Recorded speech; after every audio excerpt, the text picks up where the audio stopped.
नमस्कार विद्यार्थियों, आप सभी लोगों का स्वागत है रीयूनियन आईएएस के इस प्लेटफॉर्म पर।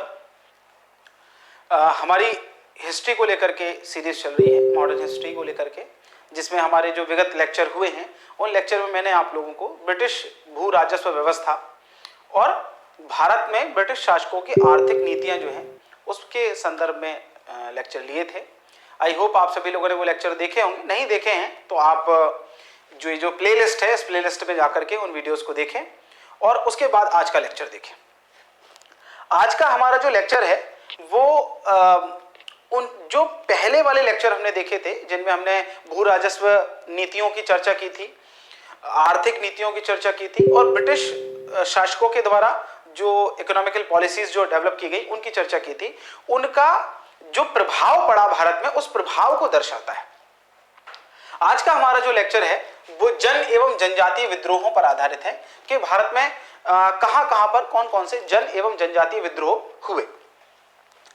तो समझने की कोशिश करेंगे। सम सॉर्ट ऑफ कुछ ऐसी कंडीशन है। पहले पुराना हम लोग बैकग्राउंड समझ लेते हैं कि भाई अंग्रेजों के द्वारा तमाम प्रकार की जो व्यवस्थाएं हैं, राजस्व व्यवस्थाएं, वो चलाई जा रही हैं। जैसे जमींदारी व्यवस्था, जिसको बाद में स्थायी बंदोबस्त कहा गया है ना, इस्तेमारी कहा गया या मालगुजारी कहा गया, रैयतवाड़ी व्यवस्था और महलवाड़ी व्यवस्था। इसके साथ साथ सूर्यास्त का नियम लागू कर दिया गया है, जिससे जमींदारों के साथ साथ दूरस्थ जमींदार का कॉन्सेप्ट भी आ गया है। इसके साथ साथ एक और चीज हो गई है कि जो शोषण है वो शोषण बढ़ने लगा है। समझिएगा बात, शोषण, क्योंकि भू राजस्व की दरें इतनी ज्यादा कर दी गई हैं, उससे शोषण बढ़ने लगा है। साथ ही साथ एक और चीज आप देखेंगे यहां पर कि जो ब्रिटिश भारत है उसमें जो औद्योगिक नीतियां अपनाई गई तो उसमें ऐसी नीतियों को अपनाया गया जिससे भारत के उद्योग धंधे समाप्त हो जाएं। तो भारत के आप देखेंगे उद्योग धंधे समाप्त हो गए, है ना। अच्छा, इसके अलावा ब्रिटिशर्स के द्वारा कुछ ऐसी पॉलिसीज अपनाई गई जिससे जो भारतीय सेना था, भारतीय सेना जो थी, जो भारतीय राजाओं के अंडर में रहने वाली सेना थी, वो सेना समाप्त हो गई। अब समझिएगा जरा, एक तरफ उद्योग धंधे समाप्त हो गए तो ये लोग पहुंचे कहां पर, गांव, खेती करने के लिए। दूसरी तरफ सैनिक जो है ना, वो वर्ग, सैनिकों को खत्म कर दिया गया जो भारतीय राजाओं की सेनाएं थी, तो ये लोग भी कहां पहुंचे, गांव। इसके अलावा जो गांव है उसमें जो खेती हो रही है, इस खेती के ऊपर लगा दिया गया है ज्यादा टैक्स। ठीक है, मतलब कुल मिला के ये है कि दूसरा कोई काम हम तुम्हें करने नहीं देंगे और खेती तुम करोगे तो खेती पर भी हम इतना ज्यादा टैक्स लगा देंगे कि आप खेती भी ढंग से ना कर पाओ। तो इन सब चीजों की परिणति जो होगी वो किसमें होगी भाई, विद्रोह के रूप में होगी, रिवॉल्ट के रूप में होगी, ठीक है, प्रतिकार के रूप में होगी। अच्छा, इसके साथ साथ क्या हो रहा है, 1813 का वो दौर है जिसमें ब्रिटिश जो ईसाई मिशनरीज हैं उनको भी भारत में आने के लिए बोल दिया गया। अब वो भी आ रही हैं, वो धर्म प्रचार भी कर रही हैं। तो एक तरफ आप देखेंगे आर्थिक रूप से तोड़ दिया है, सैन्य रूप से तोड़ दिया है, राजस्व जो है वो डिस्टर्ब कर दिया, दूसरा धार्मिक प्रतिबंध भी लगा दिए गए, सामाजिक प्रतिबंध भी लगा दिए गए। तो ऐसी स्थिति में जो भारतीय जनमानस है उसके भीतर क्या उपजेगा, विद्रोह की प्रवृत्ति उपजेगी और यही हुआ। तो हम देख रहे हैं कि जो ब्रिटिश शासन है, ब्रिटिश शासन के दौरान 3 प्रकार के विद्रोह हो रहे हैं। कितने प्रकार के विद्रोह हो रहे हैं साहब, 3 प्रकार के विद्रोह। पहला विद्रोह जो है उसे श्रेणी में रखा गया है जन विद्रोह की, जनता के द्वारा किए गए विद्रोह, जनता के द्वारा किए गए विद्रोह, जन सामान्य के द्वारा किए गए विद्रोह। ठीक है, दूसरे विद्रोह है जनजातीय विद्रोह, जो हमारी ट्राइबल कम्युनिटी है, जो जंगलों में रहती है, जंगल और जमीन पर निर्भर रहने वाली जो ट्राइबल कम्युनिटी है, उस ट्राइबल कम्युनिटी के द्वारा कौन कौन से विद्रोह किए गए, तो वो आ जाते हैं आपके जनजातीय विद्रोह में। फिर तीसरा वाला जो पोर्शन है उसमें आ जाते हैं कृषक विद्रोह, यानी कि किसान विद्रोह। तो हम लोग इन्हीं 3 विद्रोहों पर आज के लेक्चर में चर्चा करने वाले हैं। ठीक है, तो इससे पहले कि हम हमारी चर्चा को शुरू करें, आगे बढ़ाएं, तो मैं आपको एक चीज समझाना चाहता हूं कि जब भी हम किसी विद्रोह को पढ़ें तो उसमें हमें कुल 4-5 चीजों को पढ़ना होगा। वो 4-5 चीजों को जब मैं आपका लेक्चर डिलीवर करूंगा, आपको आगे लेक्चर में बताऊंगा, तो आप कॉपी पेन लेकर के बैठिए और ये 4-5 चीजों को ढूंढ के लिखते जाइए। मैं अगर कोई चीज बोल रहा हूं तो उसमें भी आपको लिखना है। बोर्ड पे तो जितना होगा मैं लिखवाऊंगा ही, बाकी आपको कॉपी पेन लेकर के बैठना है। देखिए भाई, रुस्तमगिरी में नहीं बैठना है। अगर पढ़ाई करनी है, दिल से पढ़ाई करनी है, तो आपको रुस्तम ही छोड़नी पड़ेगी कि भाई हम तो वीडियो लगा करके बैठे हुए कान में और आवाजें सुन रहे हैं। नहीं, आपको अगर सीरियस होकर के पढ़ाई करनी है तो इस लेक्चर को आप कॉपी पेन लेकर के बैठे और नोट करते हुए चले, तब जाकर के आपके लिए बेनिफिशियल होगा। एक बात याद रखिए, आप किसी भी परीक्षा की तैयारी कर रहे हो, चाहे आप स्टेट पीएससी की तैयारी कर रहे हो, चाहे आप यूपीएससी की तैयारी कर रहे हो, जब तक कोई भी चीज आपके पेन से नहीं निकलेगी, जब तक आप कॉपी पेन का इस्तेमाल करके उस चीज को नहीं लिखेंगे, जब तक आप मैप पे चीजों को ढूंढ नहीं लेंगे, जब तक चीजों को आप बेहतरीन तरीके से अपने पेन के नीचे से निकाल नहीं देते हैं, तब तक जो है वो चीजें आपको याद रहने वाली नहीं है। तो ये आपको करना ही होगा, ठीक है। तो हम देखेंगे कि चाहे वो जन विद्रोह हो, चाहे वो नागरिक विद्रोह हो, चाहे वो किसान विद्रोह हो, इन सारे ही विद्रोहों में आपको एक चीज खोज करके निकालनी है, दैट इज कारण। क्यों हुआ? कोई भी विद्रोह अगर हुआ है तो क्यों हुआ, वाई, कोई तो कारण रहा होगा, ठीक है। तो कारण जब आपको पता चलेगा तो बहुत सारी चीजें क्लियर हो जाएंगी। दूसरा, इसमें मुख्य नेतृत्वकर्ता कौन था, किस व्यक्ति के नेतृत्व में लोगों ने इकट्ठा हुआ, किस व्यक्ति के नेतृत्व में जनजातीय लोग इकट्ठे हुए, किस व्यक्ति के नेतृत्व में किसान भाई इकट्ठे हुए, वो आपको पता होना चाहिए, ठीक है। तो दूसरा क्या है, मुख्य नेतृत्वकर्ता कौन है, उसके बारे में आपको जानकारी होनी चाहिए। तीसरी बात यह है कि आपको वहां के घटनाक्रम के बारे में जानकारी होनी चाहिए। भाई किसी में गोदाम में आग लगा दी, अमीरों को लूट लिया, किसी को गोली मार दी, क्या काम किया उन्होंने, घटनाक्रम क्या कह रहा है, वो घटनाक्रम आपको पता होना चाहिए। सामान्य तौर पर यदि आप यहां नहीं भी पढ़ रहे हो तब भी आप लोगों को यह ध्यान देना है कि अगर आप अपने आप से भी पढ़ रहे हैं तब भी आपको ये चीजें पता लगानी है, ठीक है। इसके बाद घटनाक्रम के बाद आपको स्थान, वो विद्रोह जो है वो कौन से इलाके में हुआ, है ना भाई। कारण, मुख्य नेतृत्वकर्ता, स्थान और घटनाक्रम।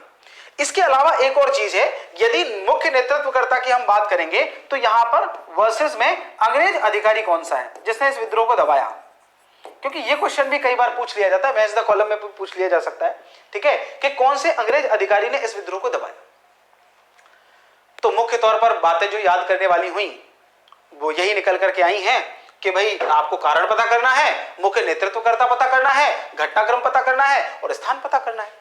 अगर इतनी बातों का आप पता लगा लेते हैं तो आपकी पढ़ाई सही डायरेक्शन में चल रही है, आप इन चीजों के जवाब दे पाएंगे, क्योंकि इनसे अलग क्वेश्चन नहीं पूछा जाएगा। मुख्य परीक्षा में भी पूछा जाएगा तो यही सब चीजें पूछी जाएंगी। तो ये चीजें हमको ध्यान रखनी है आगे वाले लेक्चर में। अगर आपको ऐसा लगे कि भाई कोई चीज छूट गई है तो आप उसको ढूंढिएगा, यूट्यूब पर ढूंढिएगा या कमेंट में पूछिएगा, हम आपको बताएंगे उसके बारे में, ठीक है। चलिए, तो पहला पॉइंट हम निकालते हैं भाई हमारे विद्रोह का। तो हम लोग जन विद्रोह या नागरिक विद्रोह जो है उसकी श्रृंखला में शुरू कर रहे हैं, फिर जनजातीय विद्रोह भी इसी लेक्चर में मैं आपको कवर करवाऊंगा, कृषक विद्रोह भी इसी लेक्चर में कवर करवाऊंगा। तो पहला लेक्चर जो आ रहा है, पहला जो पॉइंट आ रहा है वो आ रहा है सन्यासी विद्रोह का। तो देखिए भाई, सन्यासी विद्रोह जो है वो 1763 से 1800 के आसपास का जो समय है वो चल रहा है, रुक रुक के लंबे समय तक चल रहा है ये विद्रोह। अरे भाई, मुझे याद आ रहा है कि 1757 में ही तो अंग्रेजों ने बंगाल वाले क्षेत्र पर अधिकार किया था, और उसके कुछ समय बाद ही जब बक्सर का युद्ध होने वाला है उसी समय ये विद्रोह हो रहा है, उसी समय इस विद्रोह की फूट हो रही है। और मैं कहूंगा तो 1770 के आसपास ये विद्रोह जो है वो अच्छे खासे स्वरूप में जो है वो आ जाता है, ठीक है। इस विद्रोह के कारणों की बात यदि की जाए तो बहुत सारे कारण थे इस विद्रोह के, जैसे अंग्रेजों की लूट खसोट, अकाल बहुत ज्यादा पड़ने लगे थे, अकालों की बारंबारता जो है वो इस समय होने लगी है, शोषण बढ़ गया क्योंकि सबसे पहले बंगाल वाले इलाके में अंग्रेजों ने अधिकार किया है तो अंग्रेजों का शोषण बढ़ गया। इसके अलावा हम मैं बात करूं तो आर्थिक मंदी चल रही है इस समय, आर्थिक मंदी भी इसका एक प्रमुख कारण है, ठीक है। इसके बाद अगर मैं बात करूं तो यहां पर सबसे तात्कालिक कारण जो इसका निकल करके आ रहा है वो ये निकल करके आ रहा है कि अंग्रेजों के द्वारा हिंदू और मुस्लिम तीर्थ स्थानों पर जाने पर बैन लगा दिया गया था। क्या लगा दिया गया था भाई, है ना, हिंदू एवं मुस्लिम तीर्थ, मैंने बताया आपको तीर्थ स्थानों पर बैन लगा दिया गया, ठीक है। तो तीर्थ स्थानों पर जो बैन लगाया गया, इसकी वजह से क्या हुआ कि एक भीषण विद्रोह फूट गया। भीषण विद्रोह फूटा तो ये जो विद्रोह था पूरा, ये ढाका, रंगपुर और मेमनपुर में जो इलाके हैं बांग्लादेश, आज का बांग्लादेश और आज का बंगाल जो है उस इलाके में ये विद्रोह फैला था। ठीक है, ढाका, रंगपुर और मेमनपुर में। ठीक है, अच्छा ये सारी चीज, अगर इसके हम नेतृत्वकर्ताओं की बात करें तो मंजर शाह, देवी चौधरानी, मूसा शाह और भवानी पाठक इसके मुख्य नेतृत्वकर्ता थे। ठीक है, ये जो सन्यासी थे इनको मठवासी सन्यासी कहा जाता था, मठवासी सन्यासी थे ये। ठीक है, बंगाल के गिर संप्रदाय से बिलोंग करते थे। मैं वापस से रिपीट कर रहा हूं अपनी बात को, कहां से बिलोंग करते थे भाई? ये बंगाल के गिर संप्रदाय से बिलोंग करते थे। ठीक है, 1882 में 1882 में आनंद मठ नामक एक रचना लिखी गई बंकिम चंद्र चटर्जी के द्वारा। ये आनंद मठ रचना जो है जिस कथानक को दर्शाती है वो कथानक इसी सन्यासी विद्रोह से संबंधित है। इस विद्रोह की एक और बड़ी खासियत यह है कि यह विद्रोह हिंदू और मुस्लिम की एकता पर आधारित था। इसमें हिंदू और मुस्लिम दोनों ने सहयोग किया एक दूसरे का। ठीक है, तो हिंदू और मुस्लिम की एकता पर आधारित विद्रोह है, ये बात भी आपको ध्यान रखनी है। ठीक है, इस विद्रोह के जो विद्रोही थे वो ओम वंदे मातरम का नारा लगाते थे। काय का नारा लगाते थे भाई? ओम और वंदे मातरम का नारा लगाते थे। ठीक है, तो इसके ऊपर कौन सा उपन्यास लिखा गया? बंकिम चंद्र चटर्जी के द्वारा आनंद मठ नामक उपन्यास लिखा गया। इस आनंद मठ को विद्रोहियों की गीता भी कहा जाता है। अंग्रेजों ने कई बार इस आनंद मठ को जलाने की कोशिश की, इसको दफनाने की कोशिश की, लेकिन बार बार ये निकल करके आ जाता था। ठीक है, तो आनंद मठ जिसे विद्रोहियों की गीता भी कहा जाता है, उसमें इस विद्रोह की पूरी जो पृष्ठभूमि है वो है। ठीक है, अच्छा इस विद्रोह के बारे में थोड़ी सी और अगर मैं बात करूं तो इस विद्रोह में जो विद्रोही थे वो गुरिल्ला वॉर टेक्निक का यूज करते थे। गुरिल्ला पद्धति से, छापामार पद्धति का प्रयोग करते थे, है ना। शिवाजी के द्वारा जिस पद्धति का प्रयोग किया गया, अचानक से प्रकट हुए, मारा कूटा और भाग गए। इस विद्रोह के विद्रोही जो है, क्योंकि अकाल के कारण विद्रोह उपजा हुआ था, तो इस विद्रोह के जो विद्रोही थे सन्यासी लोग, वो अमीरों के घर में जाते थे, उनको लूटते थे और गरीबों में वो राशन या पैसे जो है वो डिस्ट्रीब्यूट कर देते थे। तो इस तरीके की प्रक्रिया जो है इसमें होती थी। अंग्रेज अधिकारी वॉरेन हेस्टिंग्स जो है, क्या नाम है भाई? वॉरेन हेस्टिंग्स, इनको इस विद्रोह को दबाने का श्रेय दिया जाता है। ठीक है, तो आप इसको रिवाइज करके, आई होप आप लोगों ने लिख लिया होगा, अंग्रेज अधिकारी वॉरेन हेस्टिंग्स को इस विद्रोह को दबाने का श्रेय दिया जाता है। ठीक है, और किस किस इलाके में हुआ, किसने जो है इसको सपोर्ट किया है, वो सारी बातें मैंने आपको इसमें बता दी है। इसी विद्रोह के पैरेलल में एक और विद्रोह चल रहा है, जिस विद्रोह का नाम है सन्यासी विद्रोह। तो इसके ऊपर भी हम लोग चर्चा कर लेते हैं। इसी विद्रोह के पैरेलल चल रहा है, इसी विद्रोह के समानांतर चल रहा है। कौन सा विद्रोह है भाई? सन्यासी विद्रोह। ठीक है, या सन्यासी विद्रोह के पैरेलल में चल रहा है फकीरी विद्रोह। देखिए, सन्यासी विद्रोह में हिंदू लोग जो है वो कर रहे हैं, और फकीरी विद्रोह जो है वो कौन सा है? मुस्लिमों के द्वारा चलाया गया। It was a religious revolt, ये एक धार्मिक विद्रोह था। कैसा विद्रोह था भाई? धार्मिक विद्रोह था। इसमें जमींदारों के विरोध में, किसानों के विरोध में, मतलब इनसे बहुत ज्यादा धन वसूला जाने लगा था किसानों से। मतलब देखिए आप, रेवेन्यू कारण है मेन, है ना। इसके बाद इसका जो प्रभाव था रंगपुर, दिनाजपुर, मालदा वाला क्षेत्र। ठीक है, मालदा वाला क्षेत्र, है ना।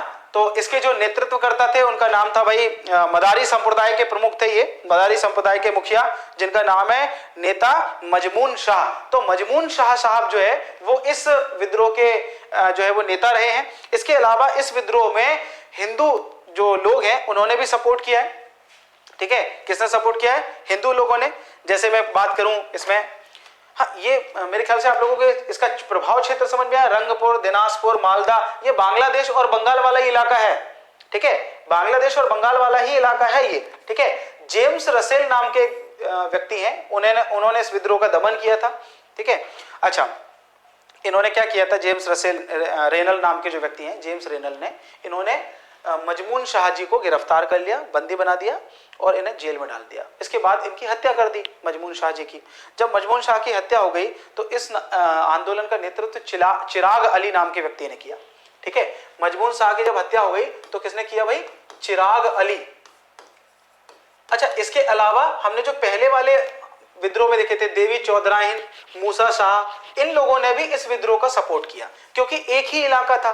ठीक है, तो ये लोग भी, चिराग अली ने नेतृत्व किया, भवानी पाठक और देवी चौधरान जो है ना, उन्होंने भी इसका जो है वो शुरुआत की, उसका सपोर्ट किया। ठीक है, तो इस तरीके की चीजें जो है वो इस विद्रोह में हुई। तो अभी तक हमने देखा है कि दो विद्रोह हमने पढ़े हैं, पहला सन्यासी विद्रोह और दूसरा फकीर विद्रोह, जो सम सॉर्ट ऑफ एक ही विद्रोह के दो अलग अलग रूप हैं, जिसमें एक में हिंदू है और एक में मुस्लिम है।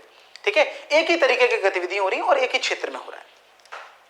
इसके बाद हम लोग अगला देखते हैं भाई।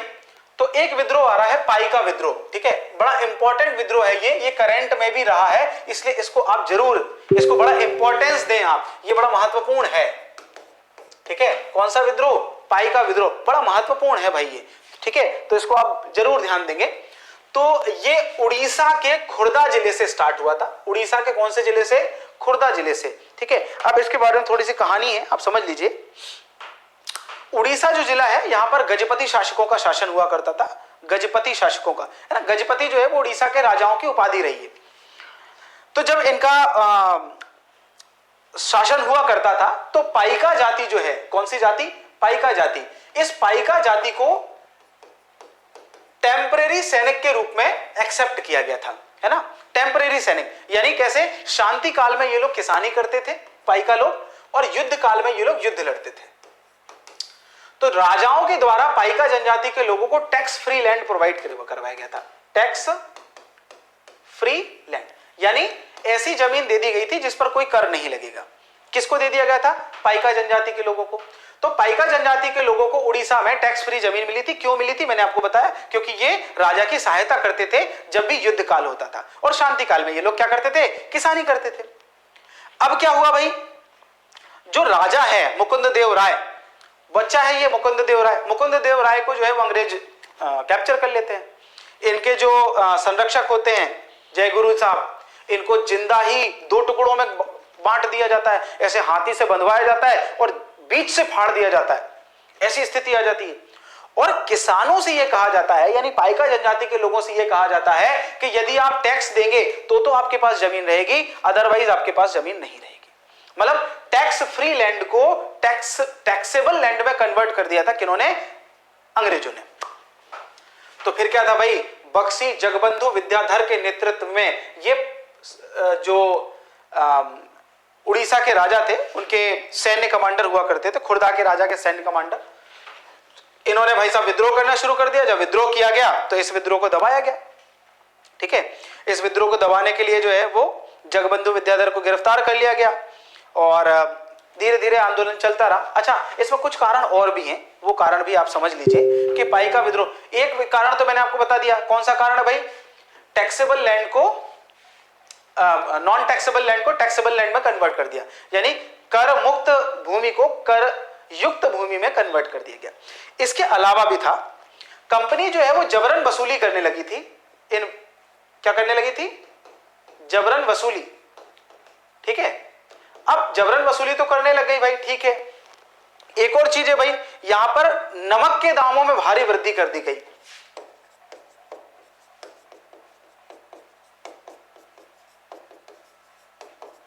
ठीक है, काय में वृद्धि कर दी गई? नमक के दामों, भयंकर वृद्धि। ठीक है, नमक के दामों में भयंकर वृद्धि कर दी गई। तीसरा यह है कि यहां पे कौड़ी मुद्रा का प्रचलन था। एक मुद्रा प्रचलित थी यहां पर, कौड़ी नाम की मुद्रा। तो उस कौड़ी नाम की मुद्रा को अंग्रेजों ने बंद कर दिया और एक नई मुद्रा जो है वो प्रचलन में लेकर के, और कहा कि ये नई मुद्रा में टैक्स चाहिए हमें, जो पुराने पैसे तुम्हारे पास है वो तो सब बेकार हो गए, अब नए पैसे कमाओ और उससे टैक्स भरो। तो भाई ये सब चीजें जो है वो असहनीय हो गई थी और इसी कारण जो है वो क्या हुआ? विद्रोह हुआ। देखिए सीधी सी बात है, जब भी कभी, एक डायलॉग बड़ा अच्छा याद आ रहा है मुझे, कहीं पर मैंने सुना है, मूवी थी शायद मेरी कौम, कि किसी को इतना भी मत डराओ कि डर ही खत्म हो जाए। यदि किसी व्यक्ति का डर खत्म हो गया ना तो फिर वो कुछ भी कर गुजर सकता है, कुछ भी कर गुजर सकता है। और ऐसी ही कुछ स्थिति हुई हमारे इन भाइयों के साथ में। ठीक है, तो ये लोगों ने क्या किया? विद्रोह करने लगे। ठीक है भाई, इतनी बात हो गई। 1829 में जगबंधु विद्याधर की मृत्यु हो जाती है और जब उनकी मृत्यु हो जाती है तो ये विद्रोह धीरे धीरे समाप्त हो जाता है। अब ये विद्रोह मैंने बताया था आपको इंपॉर्टेंट है। इंपॉर्टेंट क्यों है? क्योंकि करंट में एक घटना है इस विद्रोह से रिलेटेड। 2018-19 का जो सेशन रहा है उस सेशन में यह कहा गया कि इस विद्रोह को प्रथम स्वतंत्रता संग्राम माना जाएगा। ठीक है, इस विद्रोह की 200वीं वर्षगांठ थी भाई 1718 में। तो कौन सी वर्षगांठ थी? 200वीं वर्षगांठ। और उस समय हमारा जो शिक्षा आयोग है, ऊपर जो सेंट्रल गवर्नमेंट है, उसने ये कहा कि इस विद्रोह को हम देश का प्रथम स्वतंत्रता संग्राम जो है ना, या प्रथम स्वतंत्रता संग्राम का स्थान देंगे। तो पाइका विद्रोह को जो है वो देश के प्रथम स्वतंत्रता संग्राम का स्थान दिया गया है। That is why it is most important. आपको याद रखना है इसको, ठीक है। आप अपने नोट्स में, अपने चीजों में इसको अपडेट कर लें, ठीक है भाई। तो ये क्या है भाई, पाइका विद्रोह। तीसरा विद्रोह हो गया हमारा, हमने 3 विद्रोह समझ लिया। पहला कौन सा था, सन्यासी, दूसरा फकीरी, तीसरा पाइका विद्रोह, ठीक है। तो आई होप आपको पाइका रिवॉल्ट समझ में आया होगा। नहीं आया हो या आया हो तो मुझे कमेंट करके बताइए। कमेंट जरूर करिए, आप जितने लोग भी देख रहे हो इस वीडियो को, आप कमेंट जरूर करिए। कुछ भी आपको अच्छा लगा हो, बुरा लगा हो, जैसा लगा हो, आपके कमेंट जो है ना वो हमें मोटिवेट करते हैं, तो आप कमेंट जरूर करिएगा। हाँ, एक और अनाउंसमेंट मैं आप लोगों को कर देता हूँ कि भाई हमारा जो टेलीग्राम चैनल है उस पर MCQs की सीरीज चल रही है। तो ये जो विद्रोह है, इसका लेक्चर जब आप देख लेंगे, इसके बाद इसके MCQs में वहां पर अपडेट करूंगा, तो आप उसको जरूर देखिएगा, ठीक है। चलिए, तो इतनी चीजें समझ में आ गई। नेक्स्ट विद्रोह हम देखते हैं, अहोम विद्रोह। बड़ा इंपॉर्टेंट विद्रोह है ये भी, अहोम विद्रोह, ठीक है। कौन सा विद्रोह भाई, अहोम विद्रोह। समझिए जरा, लगभग बात है 1828 की। कब की बात है, 1828 की, ठीक है, जिस समय ये विद्रोह शुरू हुआ। पर उससे भी 4 साल पीछे अगर हम जाएं तो हम देखेंगे कि अंग्रेजों का म्यांमार से युद्ध चल रहा था 1824 में। कब, 1824 में अंग्रेज जो है वो म्यांमार पे अटैक करते हैं। अब क्योंकि म्यांमार पे अटैक करना है तो बंगाल से तो हो नहीं पाएगा, असम तक जाना पड़ेगा। तो असम में पहुंचे। असम में जब ये पहुंचे तो इन्होंने अपने कैंप बना लिए, उत्तरी असम पर कब्जा कर लिया। अब युद्ध खत्म हो गया, युद्ध के बाद भी ये कैंप बना करके बैठे हुए हैं। तो यहाँ के राजाओं ने कहा कि भाई अब आप जगह खाली करो, हो गया मामला, ठीक है। तो अहोम वंश का शासन था इस समय। कौन से वंश का शासन था, अहोम वंश का। तो अहोम वंश के शासकों ने कहा कि भाई अंग्रेज अब जाइए, अब आपका हो गया काम। तो भाई साहब इन्होंने जाने से मना कर दिया, उनका नियत बदल गई उनकी, अंग्रेजों की। अंग्रेज तो भाई जहां बैठ गए वहां बैठ गए। तो गोमधर कुंवर के नेतृत्व में एक विद्रोह उस समय पनपा। अंग्रेजों से लोहा लिया गया भाई गोमधर कुंवर के नेतृत्व में, अहोम वंश के उत्तराधिकारियों ने। परंतु विद्रोह सफल नहीं हो पाया। अंग्रेज अधिकारियों ने गोमधर कुंवर को गिरफ्तार कर लिया और गिरफ्तार करके जो है वो इन्हें जेल में डाल दिया। विद्रोह को दबाने की कोशिश की, चल ही रहा था। इस समय जो है वो अहोम जनजाति, अहोम जाति के जो लोग हैं, अहोम राजवंश के जो लोग हैं, वो दोबारा से विद्रोह करने का प्लान बनाते हैं। और इस बार जो है वो रूपचर के नेतृत्व में प्लान बनाया गया था। कुमार रूपचर के नेतृत्व में, व्यक्ति का नाम क्या था, कुमार रूपचर। तो इनके नेतृत्व में प्लान बनाया गया कि भाई अब विद्रोह कर दिया जाए, है ना, थोड़ा मामला देखा जाए। लेकिन इससे पहले कि ये विद्रोह हो पाता, अंग्रेजों ने शांति की नीति अपना ली और उन्होंने अपने आप से ही असम को छोड़ दिया और इस तरीके से ये विद्रोह समाप्त हो गया। तो अहोम विद्रोह जो है वो पनपा और फिर समाप्त हो गया। इसके बाद नेक्स्ट देखेंगे हम लोग फरेजी विद्रोह। कौन सा विद्रोह भाई, फरेजी विद्रोह। समझते हैं इसको। ये जो फरेजी विद्रोह है ये 1838 में प्रारंभ हुआ था, 1838 में, और 1857 तक ये विद्रोह चलता है। इस विद्रोह की शुरुआत जो है वो शरीयतुल्लाह नाम के व्यक्ति करते हैं, ठीक है। कौन व्यक्ति करते हैं, शरीयतुल्लाह। और इसके जो इनिशियल उद्देश्य रहते हैं उसमें पहला उद्देश्य यही है कि अंग्रेजों को बंगाल से बाहर निकाल फेंकना। भाई देखो, शुरुआत के सारे विद्रोह आप देख रहे हैं बंगाल में ही हो रहे हैं। क्यों हो रहे हैं, क्योंकि बंगाल ही वो क्षेत्र है जिसको अंग्रेजों ने पहले कैप्चर कर लिया है। बंगाल ही वो क्षेत्र है जिसपे अंग्रेज पहले कब्जा करके बैठे हुए। तो इस वजह से जो विद्रोह है वो बंगाल में हो रहे हैं। अच्छा, ये जो विद्रोह है इसमें बंगाल से बाहर फेंक देना, है ना, और किसानों के लिए काम करना, सामाजिक, धार्मिक और राजनीतिक जो परिवेश है उसके लिए काम करना, जमींदारों के अत्याचार का विरोध करना, इस तरीके की बातें जो है वो इस विद्रोह में शामिल की गई थी, ठीक है।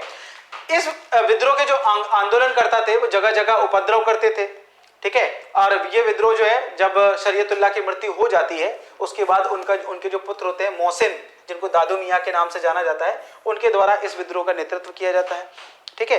ये चलता रहता है 1857 तक। 1857 में इस विद्रोह के जो आंदोलनकारी हैं वो वहाबी आंदोलन में शामिल हो जाते हैं। और उस समय क्योंकि वहाबी आंदोलन भी प्रचलन में आ गया था, तो वहाबी आंदोलन के में इस आंदोलन के जो भी मतलब ये जो फरेजी विद्रोह है इसके लोग कहाँ शामिल हो जाते हैं, वहाबी विद्रोह में शामिल हो जाते हैं, ठीक है, काय में शामिल हो जाते हैं, वहाबी विद्रोह में शामिल हो जाते हैं। ये बात आप ध्यान रखिएगा।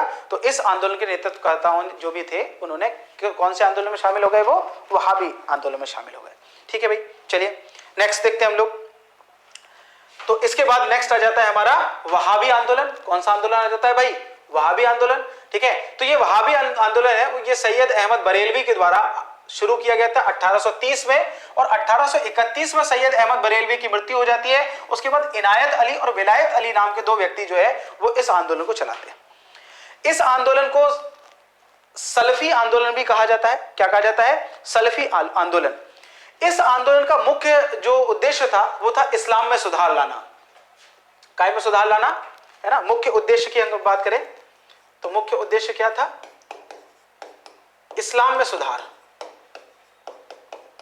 ठीक है भाई, काय में सुधार लाना, इस्लाम में सुधार लाना। ठीक है, अच्छा ये जो आंदोलन है, इस आंदोलन के जो कर्ता धर्ता है वो लोग एकेश्वरवाद में यानी मोनोथिज्म में विश्वास करते हैं। काय में विश्वास करते हैं, मोनोथिज्म। मोनोथिज्म मतलब कि इस दुनिया को बनाने वाला, इस दुनिया को चलाने वाला, यहां पर केवल एक ही ईश्वर है। जो बहुदेववाद का आडंबर फैला हुआ है वो बहुदेववाद नहीं है, एक ही ईश्वर है, एक देवता, एकेश्वरवाद। ठीक है, पॉलीथिज्म में बिलीव नहीं करते हैं, ये बिलीव करते हैं मोनोथिज्म में, यानी एकेश्वरवाद में विश्वास करते हैं, ना कि मतलब एक ईश्वर है, एक ईश्वर की सत्ता। जैसे हमने देखा भी है जब हम मेडाइवल हिस्ट्री पढ़ते हैं तो उसमें हमने देखा है जो सूफी आंदोलन है वो भी इसी प्रकार के विचार में बिलीव करते हैं, है ना। चलिए, तो ये जो आंदोलन था इसका लक्ष्य क्या था भाई, अंग्रेजों के शोषणों से, अंग्रेजों के इस्लाम में सुधार लाना। ये तो शुरुआत लक्ष्य है, प्रारंभिक लक्ष्य है। लेकिन फिर द्वितीय लक्ष्य इसका यह बन गया कि अंग्रेजों के शोषण से लोगों को मुक्त कराना। देखिए भाई, आप पॉइंट को समझिए, आप इस्लाम में सुधार लाने के लिए लोगों को इकट्ठा करोगे, जब लोग इकट्ठे होंगे तो वो अपनी मेन समस्या बताएंगे। अब मेन समस्या इस समय क्या हो सकती है, मेन समस्या इस समय क्या है, एक ही है कि अंग्रेजों का आतंक बचा हुआ है, अंग्रेजों से कैसे भी करके निपटा जाए। तो अंग्रेजों से निपटना इनका एक मुख्य उद्देश्य बन जाता है। ठीक है, तो इस कारण जो है वो दूसरा इनका सेकंड टारगेट क्या बन जाता है, अंग्रेजों से के शोषण से लोगों को मुक्त कराना। ठीक है, चलिए भाई, तो वहाबी आंदोलन जो है वो ब्रिटिश साम्राज्य के विरुद्ध भावनाएं भड़काने लग जाता है, लोगों को भड़काता है। 1860 के आसपास अंग्रेज जो है वो सैन्य अभियानों की एक श्रृंखला चलाते हैं और उस श्रृंखला के तहत इस वहाबी आंदोलन को दबाने की कोशिश करते हैं। 1860 के तहत राजद्रोह के मुकदमे चलाए गए इन लोगों के ऊपर, जो भी इनमें शामिल थे राजद्रोह के मुकदमे चलाए गए। तो हुआ क्या भाई कि इसके नेतृत्वकर्ता थोड़े कमजोर होने लग गए। जब कमजोर हुए तो ये विद्रोह धीरे धीरे धीरे धीरे 1869 तक आते आते समाप्त हो जाता है। ठीक है, फिर इसके बाद एक और आंदोलन स्टार्ट होता है भाई, इसका नाम है कूका आंदोलन। कौन सा आंदोलन है भाई, कूका आंदोलन। ये पंजाब में स्टार्ट हुआ था और ये आंदोलन भी इंपॉर्टेंट है। क्यों इंपॉर्टेंट है आपको पता चलेगा अभी। ठीक है, तो कूका आंदोलन जो है ये एक प्रकार का धार्मिक आंदोलन था। कैसा आंदोलन था भाई, धार्मिक आंदोलन। इस आंदोलन का मुख्य कार्य जो था वो था सिख धर्म में सुधार लाना।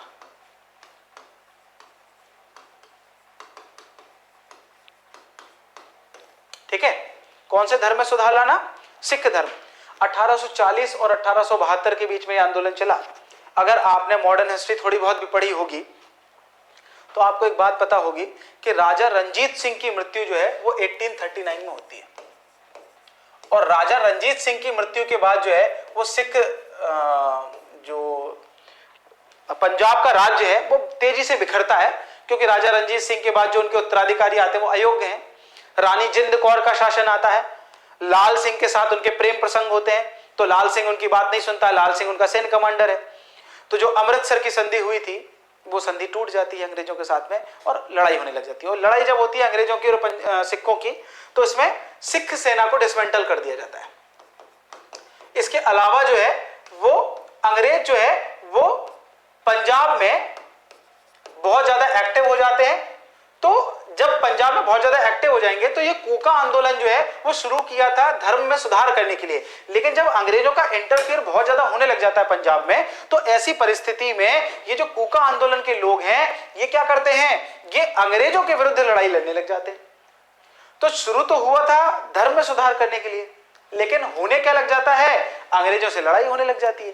ठीक है, तो भाई अगर हम बात करें तो ये सिख धर्म में सुधार लाने के लिए हुआ था। सिख धर्म में जो अंधविश्वास है, जो छुआछूत है ना, जो बुराइयां है, इसके अलावा जो महिलाओं में पर्दा प्रथा है ना, सिखों को समानता का अधिकार नहीं है। उस समय नशीले पदार्थों का सेवन बहुत ज्यादा होने लगा था पंजाब में। पंजाब आज से उड़ता पंजाब नहीं है, पंजाब उस समय भी उड़ता पंजाब था। वो मूवी देखी होगी ना आप लोगों ने, उड़ता पंजाब। तो ये सब चीजों को दूर करने के लिए ये आंदोलन प्रारंभ किया गया था। पर कहा गया ना, आए तो हते हरि भजनन को घोंटन लगे कपास। शुरू तो हुआ था धर्म में सुधार करने को, पर अंग्रेजों से लड़ाई होने लगी। तो होने लगी भाई, तो इस आंदोलन में जो है वो जवाहर मल भगत, जिनका नाम है सियान साहब, और उनके शिष्य बालक सिंह के द्वारा नेतृत्व प्रदान किया गया। तो मुख्य नेतृत्वकर्ता कौन थे भाई, जवाहर मल भगत और बालक सिंह, दो मुख्य नेतृत्वकर्ता हैं, जवाहर मल भगत और बालक सिंह। ठीक है, तो ये दोनों आंदोलन को नेतृत्व देते हैं। चलता रहता है भाई। राम सिंह कुका बाद में इस आंदोलन को नेतृत्व देते हैं। जब अंग्रेज अधिकार कर लेते हैं तो उसके बाद राम सिंह कुका के द्वारा नेतृत्व किया जाता है। इस आंदोलन की सबसे बड़ी विशेषता ये थी साहब, इस आंदोलन की सबसे बड़ी विशेषता ये थी कि इस आंदोलन में असहयोग और सविनय अवज्ञा आंदोलन के लक्षण मिश्रित थे। ठीक है, यानी असहयोग आंदोलन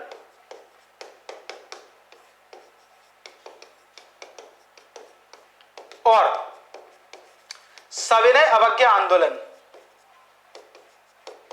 ये दोनों आंदोलन का प्रभाव जो है वो इस आंदोलन में था। यानी इन दोनों के कंबाइंड इफेक्ट हमें इस आंदोलन में दिखाई देते हैं। कौन से आंदोलन भाई, कुका आंदोलन में। होता क्या है, 1872 में फिरोजपुर में नेतृत्वकर्ता सियान साहब, बालक जो राम सिंह कुका हैं, उनको गिरफ्तार कर लिया जाता है, जेल भेज दिया जाता है और उनकी मृत्यु हो जाती है वहीं पर, और इस तरीके से ये आंदोलन समाप्त हो जाता है। ठीक है, 24 दिसंबर 2004 को इस आंदोलन की याद में एक स्टैम्प पेपर जारी किया गया। 24 दिसंबर 2014 को इस आंदोलन की याद में क्या जारी किया गया, एक स्टैम्प पेपर जारी किया गया। तो करंट में रहा है, इस वजह से भी आपको इसको ध्यान रखना है। ठीक है, और एक और बात मैं आपको बता दूं, जिन जिन घटनाओं को 50 साल, 150 साल, 125 साल, 175 साल, 75 साल, 100 साल हो गए हैं, यानी जिनने राउंड फिगर में कोई अचीवमेंट कर लिया है, उन घटनाओं को आपको याद रखना है, क्योंकि उनसे क्वेश्चन बनते हैं। ठीक है, इसी तरीके के क्वेश्चन पूछे जाते हैं, तो आपको ये ध्यान रखना। और अगर हम लोग बात करें तो इसके बाद एक आंदोलन को और हम लोग चर्चा कर लेते हैं, दीवान वेलुथ हम्पी का विद्रोह। तो ये जो दीवान वेलुथ हम्पी का विद्रोह ये 1808 और 1809 में होता है। छोटा सा विद्रोह है भाई, देखिएगा, छोटा तो कोई विद्रोह नहीं है, कई भाई प्राणोत्सर्ग किया है लोगों ने, छोटा तो नहीं हो सकता है। तो त्रावणकोर जो एक रियासत है, जो आज का हम लोग देखते हैं दक्षिण भारत में, ये वाला जो हिस्सा है, ये वाला केरला वाला जो हिस्सा है, उसको त्रावणकोर बोला जाता था। तो त्रावणकोर के दीवान थे कौन, वेलुथ हम्पी। अब भाई देखते हैं कि 1805 में लॉर्ड वेलेस्ली ने त्रावणकोर के साथ में सहायक संधि कर ली। सहायक संधि की शर्तों के अनुसार जब त्रावणकोर के राजा अंग्रेजों को पैसा नहीं दे पाए, तो अंग्रेजों ने धीरे धीरे करके 1808 तक 9 तक बड़े हिस्से पर कब्जा कर लिया। तो जब कब्जा कर लिया तो दीवान वेलुथ हम्पी ने विद्रोह कर दिया और लोगों का आह्वान किया कि आप सभी लोग इस विद्रोह में शामिल हो जाओ। 1809 तक वो अकेले लड़ते रहे, लेकिन ज्यादा उनको सपोर्ट नहीं मिला, और इसी कारण 1809 में उन्होंने आत्महत्या कर ली, और इस प्रकार से ये विद्रोह समाप्त हो गया। अभी करंट में ये भी था, क्योंकि दीवान वेलुथ हम्पी की कोई मूर्ति स्टैब्लिश हुई है दक्षिण भारत में कहीं, तो आप जरा इसको देख लीजिएगा, करंट में चर्चा में रहा है। ठीक है, तो यहां तक हम देखते हैं कि जो जन विद्रोह है, सामान्य विद्रोह है, वो विद्रोह यहां तक कंप्लीट हो गए। ठीक है, अब हम लोग आगे इसमें देखते हैं कि किस प्रकार से जनजातीय विद्रोह जो है वो शुरू हुए।